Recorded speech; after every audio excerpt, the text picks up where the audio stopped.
gostaria de... Hoje nós vamos trabalhar 3 capítulos de Apocalipse, capítulos 9, 10 e 11 desse livro de João. E, obviamente, vamos trazer um breve retrospecto a respeito do que é o livro de Apocalipse. O apóstolo João está na ilha de Patmos, exilado lá, por conta da perseguição. E o livro foi escrito ali por volta do ano de 95 depois de Cristo. Então, é o último livro do Novo Testamento que foi escrito, Ele inicialmente começa ali nos 3 primeiros capítulos abordando essa carta às 7 igrejas ali da Ásia Menor, atual Turquia, Galácia, e ele vai trabalhar um pouquinho a respeito do serviço a Deus, principalmente em vias dos dias do fim. E então, a partir do capítulo 4, ele tem uma visão a respeito dos últimos dias, das coisas que vão acontecer nos últimos tempos, Vou esperar só a gente ter o slide ali, aí já passa, tá bom?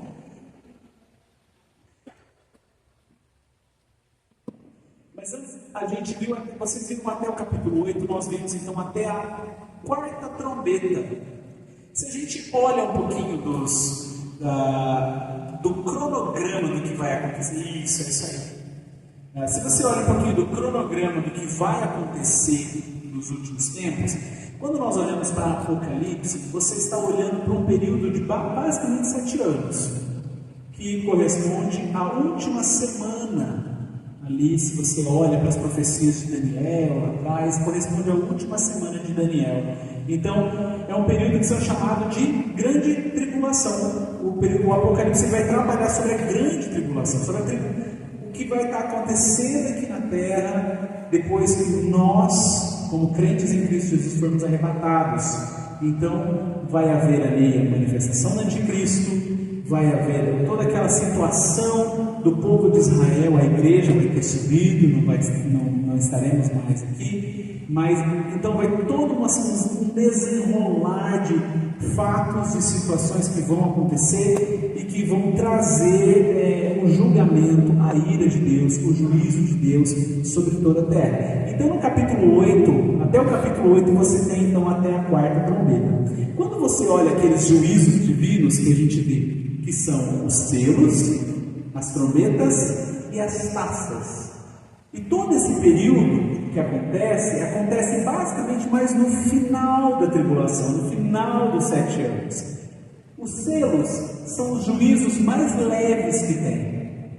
Vocês puderam ver. Então vai se abrindo os selos, e esses juízos dos selos, eles são muito mais ligados a um juízo humano, em que os homens vão estar, digamos assim, causando os próprios males sobre a terra, do que propriamente já o Senhor, então, de uma forma divina mesmo, trazendo esses juízos. Então, abrem-se os selos ali e vem todos os males que estão acontecendo. Quando é aberto o último selo, na verdade é a primeira trombeta.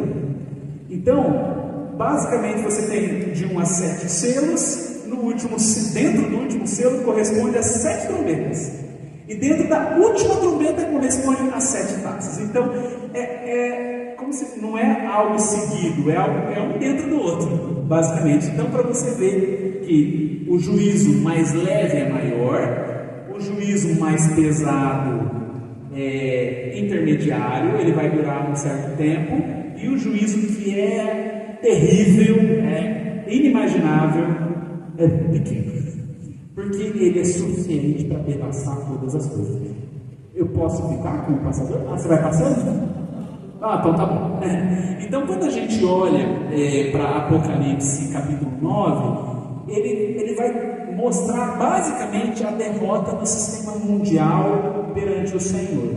A gente olha para o mundo hoje e a gente pensa, poxa, que triste, Como o homem é ousado, como o homem é petulante, como o homem aponta o dedo para Deus e o afronta, como o homem se entrega ao pecado, você vê o mundo na maior nojeira, na violência, nas guerras, você vê, poxa, quanto isso vai ter fim. Mas quando nós olhamos para a justiça de Deus, a gente vê que ela não vai tardar, ela não vai falhar. E nós estamos vendo aqui, capítulos 9 a 11 deixam muito claro a respeito dessa iminente derrota aí do sistema mundial, que mostra justamente a intensificação dos juízos. Até o capítulo 8 nós temos os juízos que os homens estão se causando grandes problemas, guerras e problemas. A partir do capítulo 9 você já começa a ver os juízos que vêm do Senhor, não mais do homem. Então é um juízo muito mais severo, muito mais pesado. Os selos ficaram para trás, agora começam as trombetas. Então o juízo dessas trombetas são mais catastróficos e eles são demoníacos, inclusive. Não é que são os demônios que estão tocando trombetas, tá? É que a partir das trombetas o Senhor permite com que Satanás tenha a autoridade que hoje ele não tem, que é a autoridade de causar lesões, a autoridade de matar. Hoje não, Deus não permite com que Satanás faça isso. A gente acha que Satanás tem a mesma autoridade que Deus, que Satanás pode estar em qualquer lugar, ele pode tocar qualquer coisa e que ele sabe qualquer coisa. Não, Satanás é uma criatura de Deus. Ele é poderoso, mas ele é criatura, ele é limitado perante o Senhor. Só o Senhor sabe aquilo que nós pensamos, só o Senhor pode estar em todos os lugares e só o Senhor pode fazer qualquer coisa. Satanás não. Mas, através do juízo das trombetas, o Senhor permite com que Satanás tenha um pouco mais de poder sobre os seres humanos. Então, esses desastres e forças malignas que atormentam a humanidade vai destruir basicamente 1/3 dos recursos alimentícios da vegetação. Pode passar, por gentileza? Quando a gente olha para a primeira trombeta,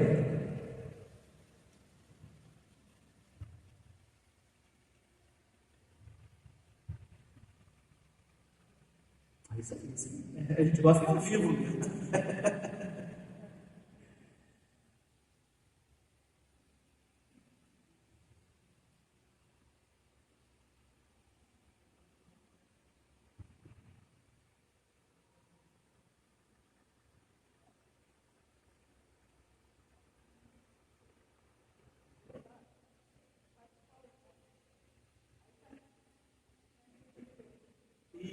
Isso, pode passar. Então a gente falou que justamente vai haver essa intensificação dos juízos sobre a terra. Então as trombetas, elas representam algo muito pior. Pode passar o próximo, por gentileza. A primeira trombeta que vocês podem ler, lembra lá do capítulo 8, né? Vocês vão ver que é a chuva de granizo e fogo misturado com sangue. Esse tipo, gente, vamos entender. O Apocalipse, ele tem uma linguagem em momentos simbólica e em momentos literal. E quando ela é simbólica, existe uma explicação no próprio livro, ou com outros livros do Novo Testamento, do Antigo Testamento, você traz a resposta a eles. Mas existem descrições que são literais. Essa é uma delas.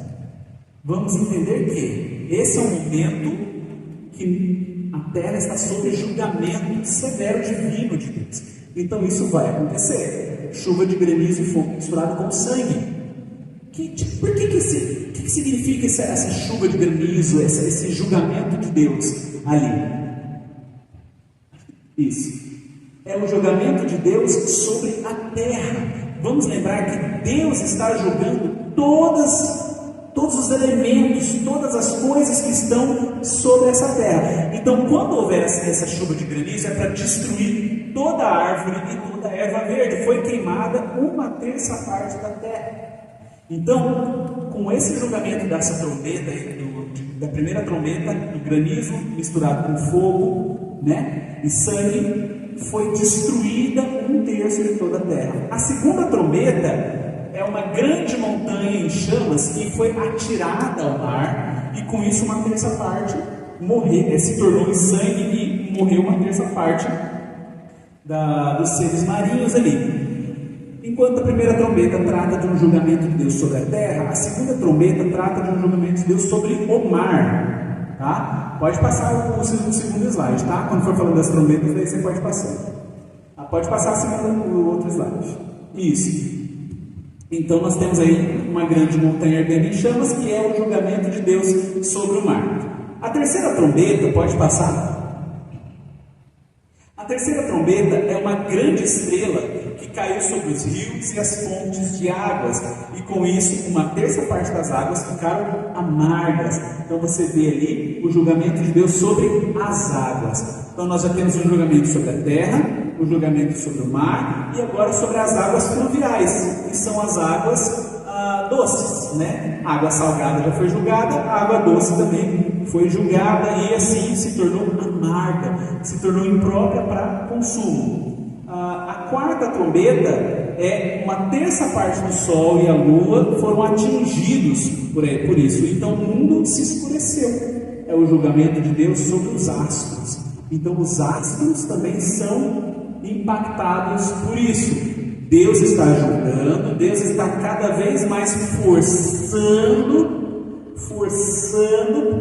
e os homens estão cada vez mais se apertando e morrendo e sendo destruídos. Aí nós entramos então no capítulo 9, e eu gostaria de ler uma parte aqui com vocês, o capítulo 9, que diz assim, se você está com a sua Bíblia aí, se quiser abrir, Apocalipse 9, então diz assim: o quinto anjo tocou a sua trombeta e viu uma estrela que havia caído do céu sobre a terra.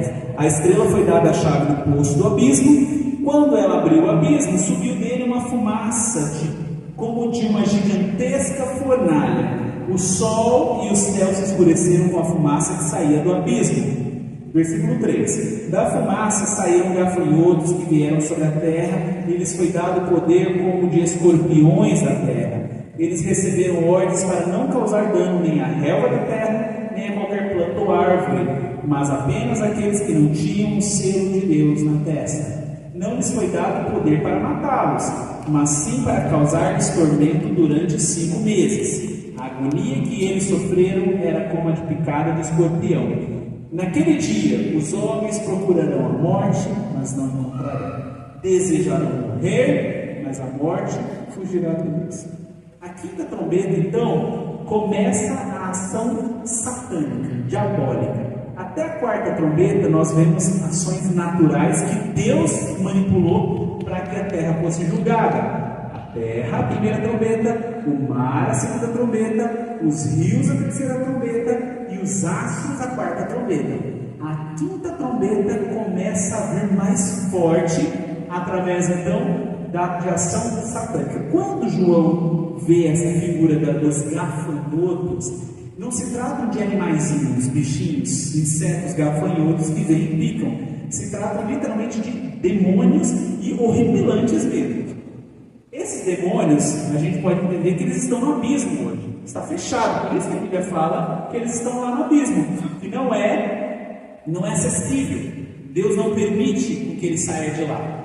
Mas na grande tribulação isso vai ser permitido. Essa grande estrela que vai cair, vai abrir ali esse abismo. A gente não sabe onde fica isso, se é algo também mais simbólico, mas isso vai acontecer. Eles vão sair da prisão deles e eles virão para atormentar os seres humanos. Então, literalmente, os seres humanos não vão conseguir vê-los, mas eles vão atormentá-los e vão sofrer. E eles vão morder e vão trazer problemas.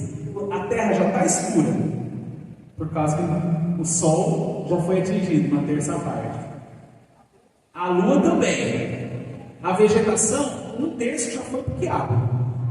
Água, difícil de você encontrar, água doce. Água do mar não tem nem como você entrar. Então, nós já estamos chegando no limiar. Faltam ali talvez poucas semanas, poucos meses, para que aconteça então a grande batalha de Armagedon, ou como é conhecido, Armagedon, que é o grande juízo final ali, em que Cristo vai voltar e pisar seus 2 pés na terra e então destruir todos os ímpios, todos os inimigos do povo de Israel, o povo redentor, o povo redimido, o povo que se dobrou perante Cristo Jesus. Então isso vai acontecer e esses demônios vão estar ali, autorizados pelo Senhor, causando todo esse problema que está acontecendo. Aí nós vamos para a sexta trombeta, aí nós temos a terça parte então, dos homens morrendo. Foi dada então a autoridade para cerca de 200 milhões de demônios para aqueles que matam os seres humanos. E detalhe, na trombeta anterior eles estavam procurando morrer, mas eles não estavam conseguindo. Acho que no capítulo 8 ou 7, não estou me recordando agora, os homens vão chegar para as montanhas e clamar: caiam sobre eles, mas nos livre da face do Senhor.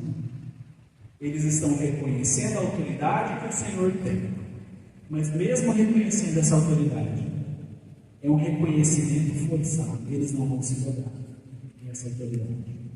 Eles não vão se dobrar. Eles vão olhar para Deus e ainda vão blasfemar, ainda vão apontar o dedo para Deus e vão dizer toda sorte de impropérios. Eles vão clamar para morrer, mas eles não irão se arrepender. No capítulo 9 nós temos também que eles vão clamar a morte e não virá. Agora, quando chegar a sexta trombeta, aí Satanás vai matar-nos. Aí Deus vai permitir que Satanás os mate. Então, tudo aquilo na grande tribulação, quando começou a grande tribulação, que houve aqueles primeiros 3 anos e meio de paz, falsa paz, e os segundos 3 anos e meio em que começam os juízos dos selos, mais para o final desses 3 anos e meio, a população era uma. Quando chega nesse momento, a população já é metade. Então pensa, metade da população da Terra foi dizimada. Foi dizimada por causa dessas pragas, por causa desses juízos. Então nós temos ali na sexta trombeta os homens morrendo. E daí, essa quinta trombeta, aliás, essa sexta trombeta, ela está anunciando então o que virá a sétima trombeta. E mesmo diante desses horrores, a humanidade ainda continua impenitente. Ela se recusa a se arrepender, a abandonar as idolatrias e pecados. O comportamento obstinado das pessoas não mostra aquilo que eles estão sofrendo. Eles estão sofrendo tanto, mas mesmo assim, o coração é um coração totalmente longe do Senhor, um coração totalmente afastado da vontade do Senhor. Então nós entramos ali no capítulo 10, pode passar? Aliás, mesmo diante desses horrores, eles continuam com esse coração de pedra. Eles não se arrependem. Gente, se fosse a gente, aconteceu um negócio. Na primeira chuva de granizo, ele já estava. Exatamente, então ele estava clamando. Mas olha, a gente vai falar um pouquinho sobre isso agora no capítulo 10. Pode passar, pode passar. Os juízos que estão acontecendo, quando João está vendo toda essa situação acontecer. No capítulo, no final do capítulo 10, é um capítulo pequeno, ele vai falar de um pequeno rolo que foi dado para ele engolir. Na boca era doce, no estômago amargo. Isso é um simbolismo de que esses juízos para nós crentes devem ser doces, porque é a justiça de Deus sendo feita. Os mártires que morreram pelo Evangelho estão sendo vingados. Você está sendo vingado. Deus está fazendo justiça sobre aquilo que você sofreu, sobre aquilo que você sofre hoje como igreja. E amargo por quê?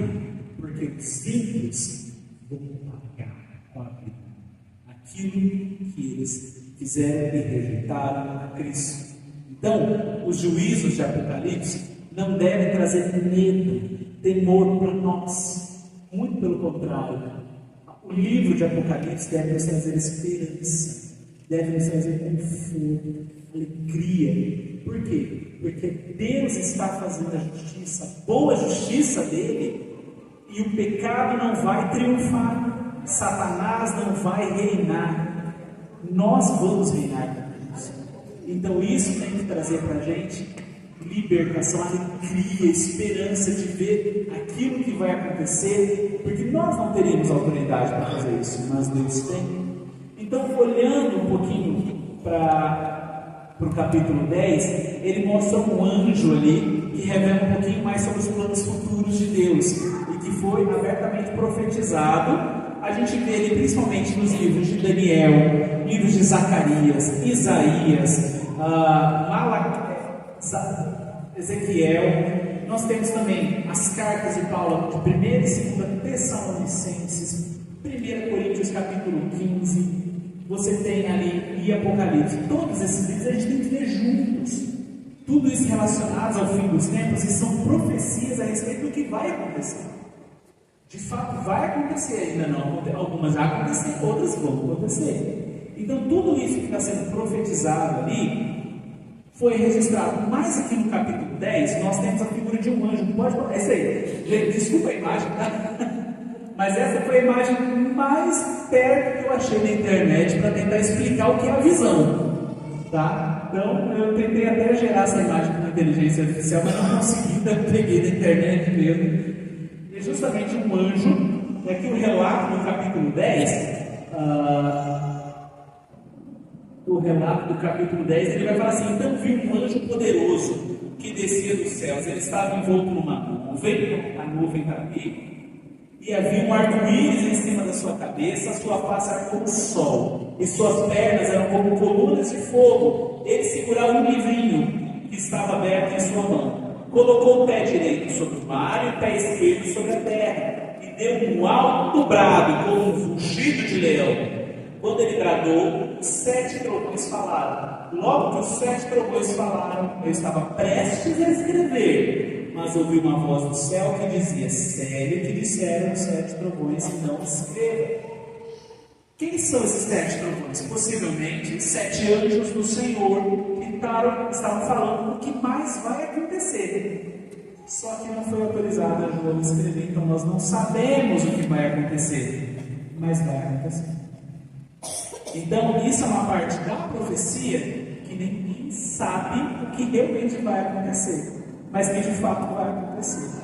Então, o que nós temos da palavra de Deus é aquilo que Deus quer que nós saibamos. Aquilo que Deus não quer que nós saibamos é dele, mas ele vai cumprir isso. Então, esse livrinho justamente mostra isso, os julgamentos de Deus. E quando nós olhamos para essa realidade, nós vemos um anjo que está com o pé direito na terra, com o pé direito na água, mostrando que os julgamentos de Deus, lembra de fogo? A gente tem a ideia: Senhor, traz teu fogo sobre a minha vida, Deus, eu quero viver o fogo. A gente tem que tomar muito cuidado com essas figuras que a gente usa, porque a maior parte, para não dizer quase 100% de figuras de linguagem na palavra de Deus que usa o fogo é para juízo e nunca para bênção.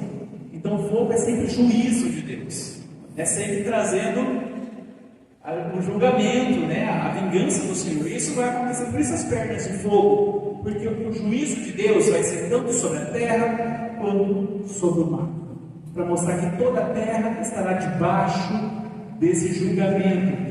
E olhando ali para algumas imagens desse anjo ali, nós podemos ver que esse anjo forte que desceu do céu é um anjo com autoridade. Então mostra a autoridade que vem do Senhor.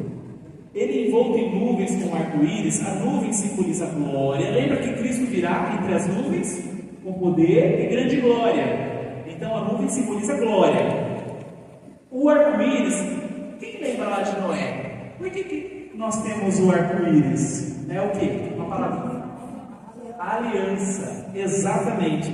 O arco-íris significa aliança, significa pacto, ou seja, a aliança que Deus tem com o seu povo e a aliança que Ele tem consigo mesmo, de cumprir os seus propósitos.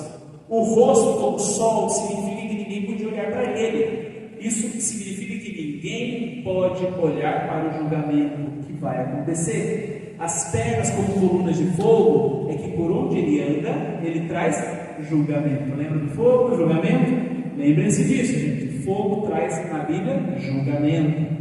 O livrinho aberto são os possíveis próximos julgamentos que não foi permitido João revelar. Então ali, gente, com certeza tem julgamentos terríveis que nós não sabemos o que são e como vão acontecer. Vocês querem conhecer seu Samuel? É o meu filho, minha esposa Patrícia.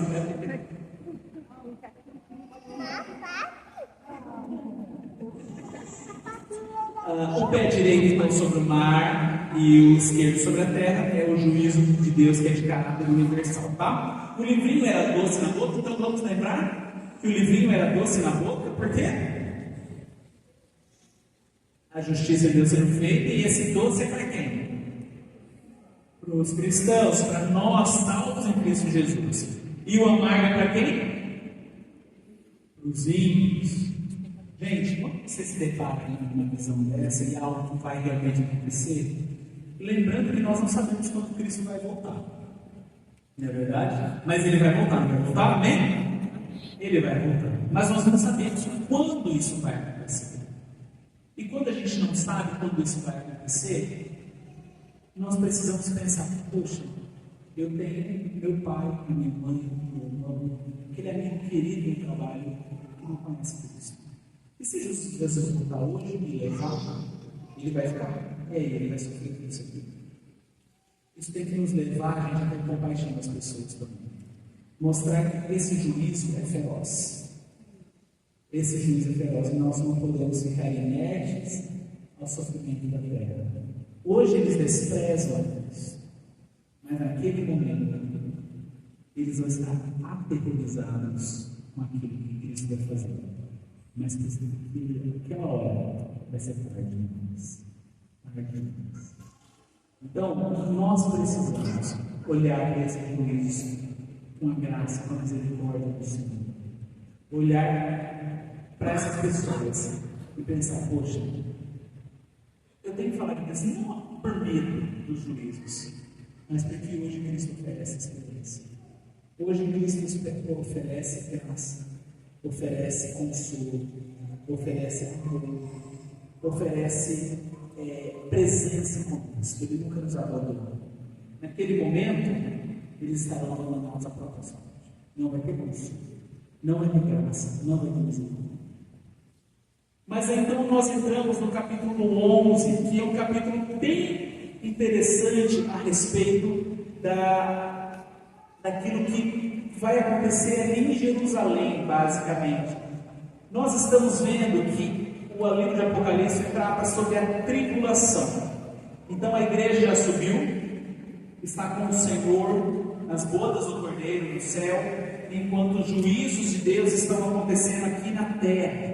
Estão devastando toda a terra. Só que esse período de 7 anos de tribulação é um período que Deus vai estar tratando novamente com o povo de Israel.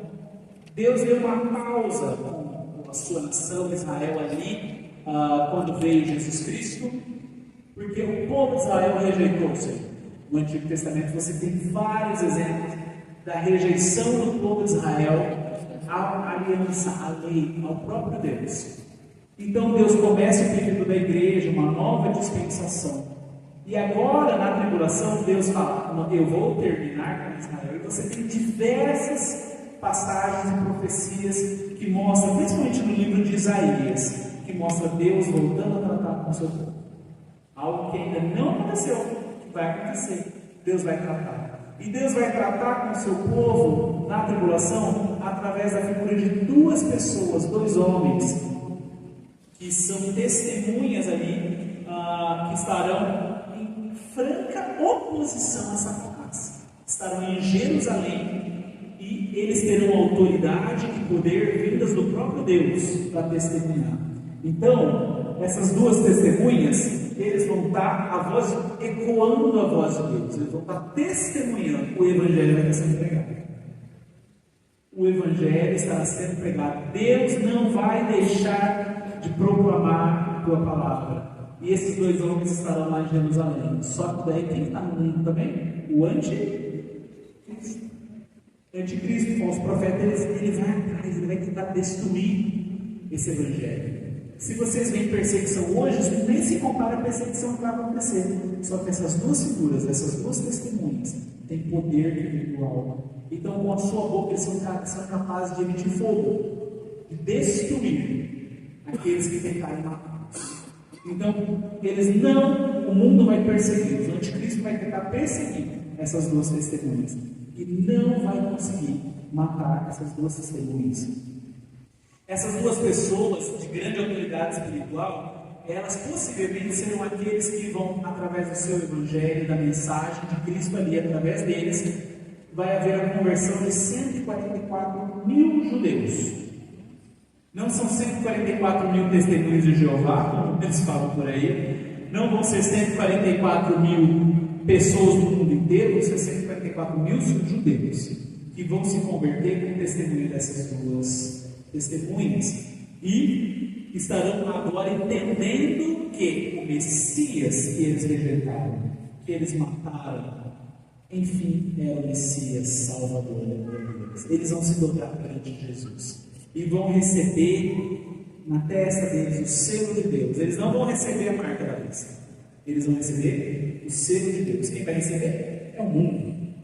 Agora, eles vão receber o selo de Deus e eles vão ser perseguidos por causa disso, perseguidos pelo anticristo, perseguidos pelo falso profeta, por toda a humanidade ímpia.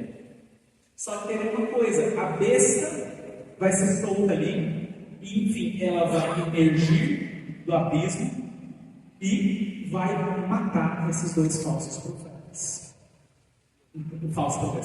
Vai matar esses dois profetas do Senhor, esses dois homens. E quando você fala, mas quem são esses dois homens que estão ali? Existem algumas semelhanças que o pessoal fala com Elias e com Moisés, pelo fato de ministério profético, ministério de milagres por eles exercidos. Outra suposição é que seja Enoque e Elias, pelo fato de eles não terem experimentado a morte. Então, como se eles tivessem voltado justamente para fazer isso. Mas talvez a melhor posição que nós temos é que esses dois indivíduos são judeus daquela época futura, que Deus vai levantar e vai capacitar. Então a besta vai emergir, vai matá-los, mas eles vão ficar mortos 3 dias ali. Não vai ser permitido que seja enterrado, os corpos deles vão ficar jogados a céu aberto. Deus no terceiro dia virá, ressuscitará essas duas para pavor e terror de todos aqueles que estão vendo a ressurreição. E no momento que eles ressuscitam, Deus os fará subir na glória para o céu. Então eles vão para lá. Então o povo vai ficar horrorizado com isso. Nesse momento vai acontecer um terremoto e 7.000 pessoas vão morrer. Os homens vão ficar extremamente apavorados, aquele povo de Jerusalém. E aí o capítulo 11 vai falar que eles dão glórias a Deus pelo seu poder, mas não porque eles reconhecem que Deus é o Senhor, não porque eles reconhecem que Deus é poderoso, mas porque eles reconhecem que Deus está vingando e Deus tem poder sobre eles, mas eles não se submetem a isso. Então, gente, a mensagem que a gente pode olhar de tudo isso que a gente olhou do capítulo 9 ao capítulo 11 não é a tragédia pós-tragédia que vai acontecer aqui na terra, mas é o coração duro, o coração duro do ser humano. Eles, por mais que vão ver sinais e maravilhas, vão ver a devastação, a morte de perto, eles não vão se arrepender. Olha a maldade que habita no coração do ser humano.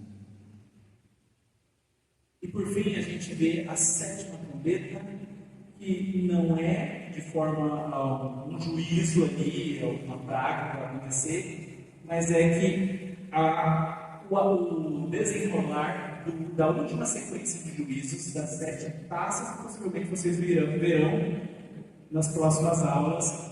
Ela não descreve um evento específico, mas é um anúncio celestial da iminente conquista de Cristo. Talvez eu creio pessoalmente que as 7 taças vão acontecer no período de poucos dias. É um juízo bem curto, mas é um juízo que vai literalmente destruir toda a terra. São juízos que vão acabar com tudo. Então, um exemplo é o juízo que vai matar todos os seres humanos. Então, não vai existir nenhum ser vivo no mundo.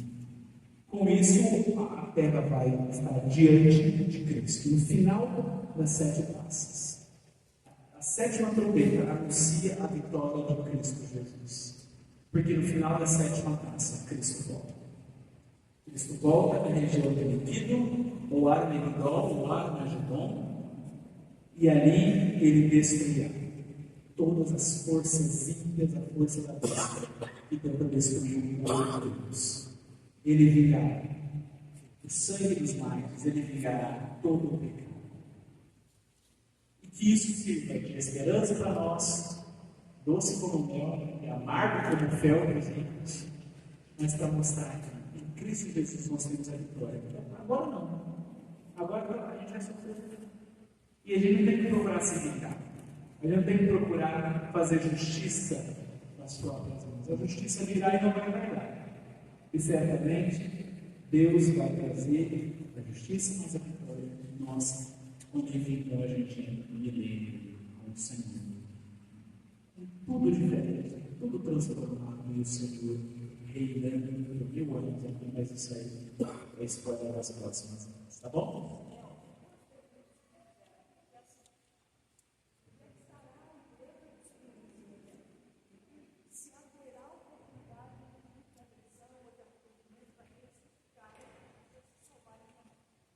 A igreja de Cristo vai estar no céu. Então nós seremos arrebatados, estaremos no céu. Lembrando que o céu, a gente acha que é o nosso ponto final de vida, que a gente vai passar a eternidade no céu. A Bíblia não relata isso. A Bíblia relata que nós estaremos a eternidade onde? Na Nova Jerusalém, no novo céu e na nova terra. Então haverá uma nova terra. E coisas perfeitas. Vai ser uma terra perfeita. Então vai ter vida normal. Só que vai ser diferente, sem pecado, sem problemas, sem mal, sem tristeza, sem choro, sem saudade. Perfeito, eternamente. Ali nós vamos habitar. Só que nesse período de 7 anos, a igreja está com Cristo no céu, esperando e fazer a justiça. E sim, haverá conversões, a gente vê os 144 mil judeus ali que vão aceitar Jesus Cristo. Se vai haver crentes entre os gentios, pode ser que sim, pode ser que não, a gente não sabe. Como a gente não com esse sentimento de vingança, entende? Por exemplo, a gente fala assim, como cristã, eu escuto o mundo falando coisas, zombando e tal, vem com o sentimento que estudando isso na forma, vai chegar a tua hora, sabe? Aquele sentimento assim. Não deixar, porque muitas é triste demais saber o que vai acontecer com as pessoas, mas ao mesmo tempo é aquele acalento de saber. Como a gente, aquela linha entre de realmente viver com sentimento de vingança e felicidade pela atrocidade que eles vão passar e misericórdia e empatia. Olha, é uma questão do coração. Daí vamos lembrar, o pessoal do aconselhamento bíblico vai lembrar. Nós temos que entender que a justiça pertence ao Senhor e que Deus nos dá a oportunidade de sermos instrumentos dele aqui na terra. E nós não podemos nutrir no nosso coração amargura, nenhum tipo de ressentimento. Isso vai produzir espinhos, lembra do gráfico das árvores. E o espinho justamente é esse desejo de vingança, esse desejo de não, você tem que pagar. Eu creio que olhar para Cristo como nosso maior testemunho é o melhor. Quando Cristo olha para Jerusalém, ali no momento, ele olha a multidão que está ali em volta, seguindo ele, para ser curada, ser sarada, para aprender. E Jesus fala, olha para aquela multidão e se compadece delas e fala, porque eles são como ovelhas que não tem pastor. Eu acho que essa tem que ser a nossa visão dessas pessoas. Olhar o quanto eles estão longe de Deus e olhar como ovelhas que não têm pastor. Ovelhas que não servem a Deus. Olhar com compaixão. Por mais que essas pessoas causem problemas, causem dor na gente, precisamos olhar como Cristo olhou com compaixão.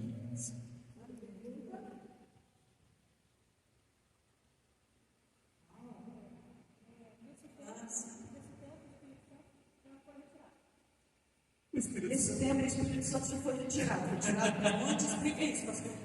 Olha, o Espírito Santo é o selo da nossa salvação. Se haverá salvação, logo o Espírito Santo, eu creio que sim, o Espírito Santo estará nos salvos aqui. Eu creio que não existe um outro tipo de salvação diferente em Apocalipse, como não houve no Antigo Testamento. Porque ele que convence, né? Exato. Então, o trabalho das duas testemunhas ali vai ser anunciar e falar. Se daí é obra do Espírito Santo estar nesses judeus convertidos ou outros convertidos ou não, possivelmente eu creio que sim, se o Espírito Santo está. E que período que vai acontecer Mag e Magog? Gog e Magog. Isso é geralmente no início, mas no meio da tribulação ali. Durante os selos ali, as primeiras pragas que vai acontecendo ali. Não, a Bíblia fala que o Espírito Santo será retirado da sua igreja. Quando a igreja foi arrebatada, o Espírito Santo ajuda. Não significa que ele não deixe de atuar aqui na terra. Então, a igreja vai ser tirada. Né? Quando você olha aquele que detém antes da manifestação do Anticristo, em 2 Tessalonicenses, nós entendemos que é o Espírito Santo. A igreja detém a ação do Anticristo pelo fato do Espírito Santo estar aqui. Quando for tirado, o Anticristo vai se manifestar. Mas isso não significa também que o Espírito Santo não possa atuar durante a tribulação naqueles que se convertem. Mas é algo que a gente não tem. Antigamente, lá atrás, Deus vinha sobre uma vida. E o Espírito Santo estava sobre ela, não sobre os outros. Ele estava sobre aquela vida. Tanto que às vezes o ministério do Senhor orava com outra pessoa e falava: o Espírito Santo está em mim, passa a ficar em você, o que passa em mim também em você. O Antigo Testamento é diferente, né? Você tem a ação do Espírito Santo sendo pontual, como você falou. Lá atrás. Isso. Essa retirada da igreja volta a ser como era lá atrás. Então, daí a gente não sabe, a Bíblia não relata sobre isso, sobre a ação do Espírito Santo nessa questão. Isso é uma resposta mais pessoal, que eu creio que sim. Se a gente entende o Espírito Santo como aquele que sela e salva, eu creio que na tribulação não seria diferente. Mas a Bíblia não é específica sobre isso.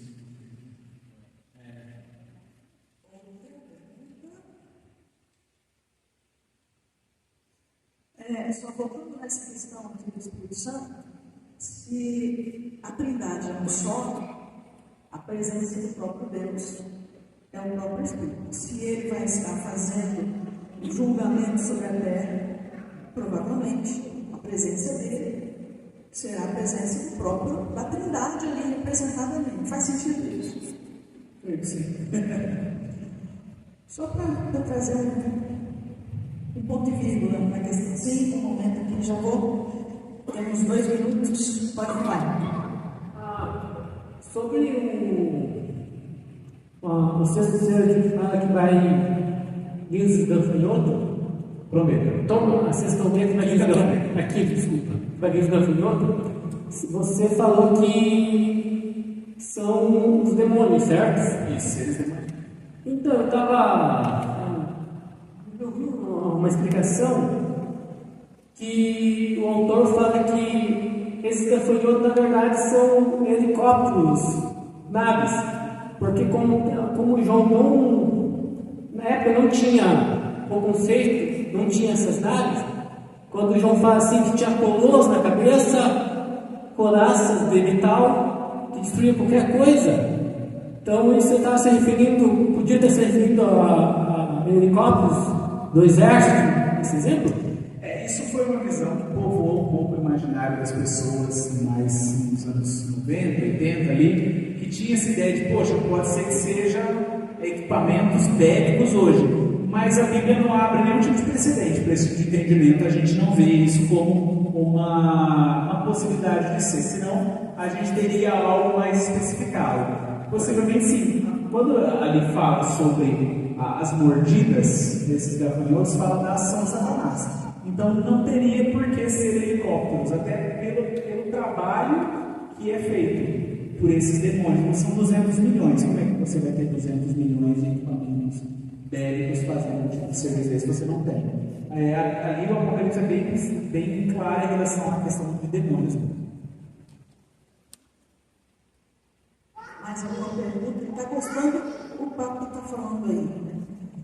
Mais alguma pergunta? Eu fico feliz, porque a minha igreja aqui é expert em Apocalipse, mas não tem pergunta para você com você. Não é à toa que eu trago, que eu posso fazer. Não vou explicar, não entendi nada. Nós vamos, já a próxima EBD não será mais sobre Apocalipse. Olha só, vamos lá. Por quê? Porque nós vamos entrar na próxima.